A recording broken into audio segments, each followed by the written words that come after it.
Hey everyone, it's me, John Lorden, here with a BrainScratch Searchlight update for Wednesday, July 5th, 2017. Before I get into this case, I have to thank all of you wonderful brain scratchers out there that have been sending me information. I've been contacted by so many people about the updates on this case, and it's sad in one way because of the types of updates we're talking about. This is the case of Yingying Zhang. But in another way, it kind of lifts my heart a little bit that there are so many people out there that cared about her and cared about what happened to her, that when there was any news on this, you guys were literally lighting me up on Twitter and on the comments on YouTube. So thank you so much for reminding me that there are so many good, caring people out there. With that being said, let's jump into a few articles and see what we can learn about the developments.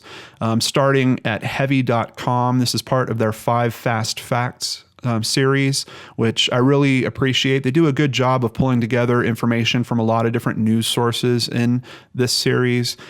Here we see a picture of Brent Christiansen.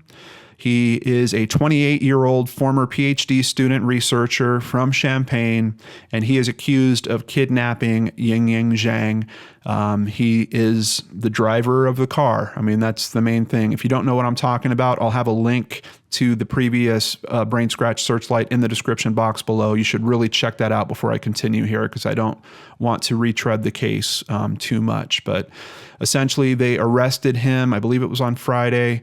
And then we heard a few details, including that the FBI thinks that Yingying is no longer alive. One student who had him as a TA recently wrote on Reddit, "I had him 3 years ago for Physics 212. He seemed like a normal physics grad student, completely normal, perhaps a bit awkward, but with no unusual vibes." The announcement of an arrest, which came June 30th, leaves major unanswered questions. What specifically happened to Zhang? And if the FBI is sadly right that she is not alive, where is her body? FBI spokesman Brad Ware said he couldn't comment on where Zhang might be. According to the News Gazette, which quotes Ware as saying, "It's still an ongoing investigation." They also have a link here. I'll also have another link in the description box below to the actual criminal complaint. It's 11 pages long. However, I think it's a good read through. It will give you a lot of details about what happened that day. We're going to touch on some of them in this video, but there's even a bit more detail in this about what they've learned happened and how quickly they followed up. I was amazed to see that they were basically on this guy's trail by about June 12th. We're talking 3 days after she had gone missing, but unfortunately it seems like 3 days was too long of a time in this case, which really kind of breaks my heart. I'm going to skip most of this article, but as usual, links down below if you want to check it out. I want to get to this point. We see a picture of Brent here with someone that's blurred out. A family obit from 2013 indicated that Christensen was married. Heavy has blurred out the face of Christensen's wife at the request of a relative who described her as being in a stressful state, and because there is no indication or claim that she had any involvement in his alleged crimes. Christensen had a profile on the OkCupid dating site, according to the News Gazette, which said in his now deleted profile that he was married and in an open relationship, and read, "I'm Brent, grad student at UIUC. I'm pretty chill and easygoing. It's pretty much impossible to make me mad. I want to experience everything and test my limits. I also work out a ton, but don't mind if you don't. Fitness has been a passion of mine since junior high." Just getting some insight into who this guy is, but let's continue. There's a few more twists in this story. So in terms of how they found him, according to court documents, there were only 18 four-door Saturn Astros, the type of car that was caught on the surveillance footage, registered in Champaign, Illinois. One of the vehicles belonged to Mr. Christiansen. Investigators went to his apartment and found a Saturn Astra parked outside with a sunroof and a cracked front hubcap, like the car in the footage. I'm pretty amazed that they caught that detail that the hubcap had a crack in it. But between that and the sunroof, I'm sure that they were feeling pretty good once they saw that car in the parking lot. Court documents say investigators also noticed the front passenger door of Mr. Christensen's car appeared to have been cleaned to a more diligent extent than the other vehicle doors. It could be that he was worried about trace evidence of her being left there, and he decided to clean that car door, but obviously didn't clean the others to the same extent. When authorities interviewed Mr. Christensen on the 12th of June, he initially said he could not remember his whereabouts on the afternoon of the suspected kidnapping. He later said he must have been sleeping or playing video games at his apartment. When investigators interviewed him again on the 15th of June, the FBI agent wrote, Christensen admitted to driving around the UI campus when he observed an Asian female with a backpack standing at a corner appearing distressed. Christensen claimed that he drove up to the Asian female, who relayed she was late to an appointment. Christensen stated that he offered the Asian female a ride. The suspect told investigators the woman panicked after he made a wrong turn, and so he let her out of the car a few blocks from where he had picked her up. So if nothing else, at least we now know a bit of the conditions. If you read the full report, you'll also see that she apparently tried to flag down another bus.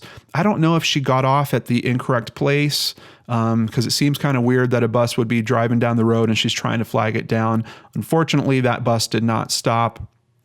She was distressed. The document also notes that he seemed to circle around her, so he probably saw that she was distressed, turned back around, and then came up. That explains what I was trying to question in my first video about her location of her being so close to the tree, and would he see her coming up initially? If he was buzzing around the area, he could have caught her from a different angle first. And it also clears up the question of, obviously this is not a ride-sharing service, and it appears I was also incorrect. This is not a planned meetup. I guess she was just so distressed that she kind of froze and didn't continue walking towards her destination. She might have not even had a good sense of direction to know which way to walk or something along those lines, but let's continue. Now, if that wasn't enough, court documents say Christensen was captured on audio recording while under law enforcement surveillance, explaining how he kidnapped Yingying Zhang. Christensen stated that he brought Yingying back to his apartment and otherwise held her in his apartment against her will. It is not clear how investigators recorded the suspect's remarks. The FBI special agent wrote that law enforcement does not believe Yingying Zhang is still alive. So ultimately, that is the terrible news in this whole case. I am somewhat pleased that they have a suspect in custody. It seems like they have a match to the car. In terms of pieces of evidence that we're seeing, if they really have tape of him admitting to kidnapping her, that is probably going to be a very compelling piece of evidence as long as it is allowed in court. But we have a whole different process to get through.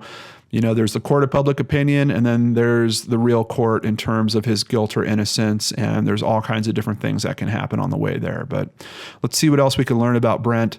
From CNN, before Brent Christensen allegedly kidnapped Yingying Zhang, he may have visited an online forum called Abduction 101 with threads called Perfect Abduction Fantasy and Planning a Kidnapping, an FBI agent said.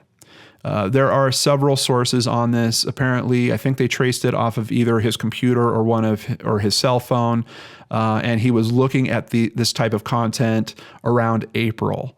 I haven't seen if there are any occurrences that are a bit more recent, but with him reviewing this type of content within a couple months of her disappearance, it is certainly cause for concern. Outside of that, back over to Heavy for an update. Brent Christensen in photos at Yingying Zhang Vigil. So if you remember my video from last week, we talked about the walk and the concert that were going to happen in honor of Yingying. Apparently, Brent showed up there, according to the paper, The News Gazette. Now, here we have a couple pictures. It's kind of hard to see because you have to zoom way in, but here supposedly is Brent back here. Here, you can see the crowd is kind of clearing down for the walk a little bit, and that is supposedly Brent. Here's just a regular picture of him so you can kind of compare. But here is a much more clear photo. This is from dailymail.co.uk, and apparently this is a photo taken by a CNN correspondent, and that looks like a pretty solid match. We're also unsure who this woman is that is walking with him, but if we compare the features of this guy here to a known photo of Brent, I think it's pretty much a solid confirmation that he was indeed at the walk. You know, if he did do this crime, there might be some type of emotional payoff to him to be at the walk, to see everyone's reaction to something that he had done. It might be some method for him to relive the experience in some way. There's definitely other cases where we see that the culprit will do strange things to kind of get around people close to the case, or to try to relive that in some manner. So it could be that that's the type of motivation that we're looking at here, or potentially he didn't want to be noticed for not being there if there was a significant turnout of students that were indeed showing up there. I'm not sure. It's kind of hard to crack into the mind of people and see what motivates them, particularly in cases like this. But let's continue here. And finally, this is news just from this week. We have the prosecutors asking the judge to hold U of I kidnapping suspect in custody until trial. Federal prosecutors on Monday asked a judge to hold Brent Christiansen in federal custody while he awaits trial. Judge Eric I. Long set a detention hearing for Wednesday to weigh that issue. I guess it'll happen later today. He did that in part to give Christensen's attorney, Evan Bruno, more time to prepare his arguments. Christensen, who lives in Champaign, walked into court wearing a gray striped prison-issue jumpsuit and shackles around his ankles. He said nothing during the 9-minute hearing other than to respond to questions from the judge about whether he understood his rights to an attorney and to remain silent. His lawyer is making a comment here. I encourage everyone to be patient, to keep an open mind, to wait until the evidence comes in. At this point, we're very early on in the case, and as long as everyone keeps an open mind, listens to the evidence, and doesn't jump to conclusions, I think that will be for the best. Dozens of Chinese students gathered outside the Urbana courtroom before the hearing, displaying banners in English and Chinese that read, "Bring justice to Yingying and her family," and "Find Yingying." And honestly, that is a development that I'm really holding out for. I mean, if this guy did commit it, if he did commit the crime, which it seems like they've got a pretty good match on his vehicle, apparently they have tape of him saying that he did this, why hasn't he answered that question yet? Is he hoping to hold on to that to maybe try to get his sentence reduced at some point or something along those lines? I don't know. Will her family have some type of say in that? I know with the Jacob Wetterling case out here, they really made the deal with the culprit in that case because they wanted to give the family peace in terms of knowing where Jacob was buried. Is there going to be some type of similar deal struck here where maybe they shave some number of years off of a sentence for him or keep him out of a potential I don't know if they have I don't know if they practice the death penalty in Illinois or not. But is he going to use it to basically lessen his amount of time served or to protect him in some way while he's facing a sentence for this charge? I don't know. Personally, if I was her family, I would think that that is a very, very tough question to answer. Do you really want him to sit in prison for as long as possible, or do you want to be able to honor the memory of your daughter and to bring her home and to have her respectfully buried somewhere? I don't know. It is a decision I certainly wouldn't want to face, and my heart is just bleeding for this family. I'm so sorry that they are facing this. I really wish that more could have been done to bring Yingying back sooner. But after reading through how the investigators looked into this, how quickly they connected the pieces and how they were literally interviewing this guy a matter of days after this occurrence, I think it's very hard to see how things could have happened differently. It's really about what happened in that first 24 hours in my mind, but I don't think that we'll know those types of details possibly until we get to trial.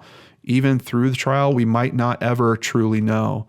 We still have some very big twists and turns to do in this case, and I'm hoping it all comes out with justice being served. But more importantly than that, I'm hoping that the Zhang family gets to have a proper service for Yingying. I hope that they find her. All right, everyone. Sorry for this type of update, but I wanted to be sure to share all the current information that I had with you guys on this case. I will keep you up to date, particularly if there is a development in terms of her location, or if we get through the court process or to the court process and start seeing some of those twists and turns. This is a case that is certainly tugging not only at my heartstrings, but at the hearts of many of you out there. And once again, thank you to everyone that was keeping me up to date on all the developments here. I really appreciate you guys a lot. Take care, everyone. Please keep yourselves and your families safe, and I will see you right back here on the Lord and Arts channel tomorrow.